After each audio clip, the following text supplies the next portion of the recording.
আসসালামু আলাইকুম। আপনারা দেখছেন উসমানী রিপোর্ট। ইতিমধ্যে পুরো সিলেটবাসী বিদ্যুৎ সংকটে ভুগছেন। লোডশেডিং এর এই কষ্টের মাঝে সোশ্যাল মিডিয়ায় ছড়িয়ে পড়েছে একটি চাঞ্চল্যকর ভিডিও। বিস্তারিত দেখুন। পরিমাণ সংকট চলে বিদ্যুতের। আমার 8 মেগাওয়াট এখন প্রয়োজন, আমার দেশে 3.5 মেগাওয়াট বিদ্যুৎ। এটাতে আমার 6 টালের নামে কোনোভাবেই চালু রাখা সম্ভব না।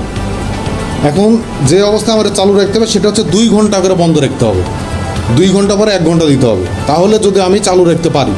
তাছাড়া আমার পক্ষে চালু রাখা সম্ভব না।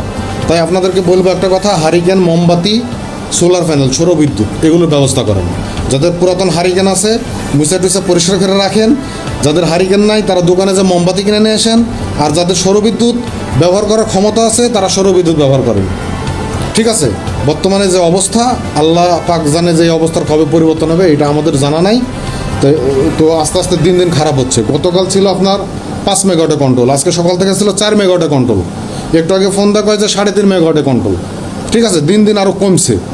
উন্নতি হওয়ার সাথে দিন দিন আরও অবনতি হয়েছে। তাই আপনাদের আমি বলতে চাই, আপনারা হারিকেন, মোমবাতি, ঠিক আছে, সোলার প্যানেল এগুলো ব্যবস্থা করেন।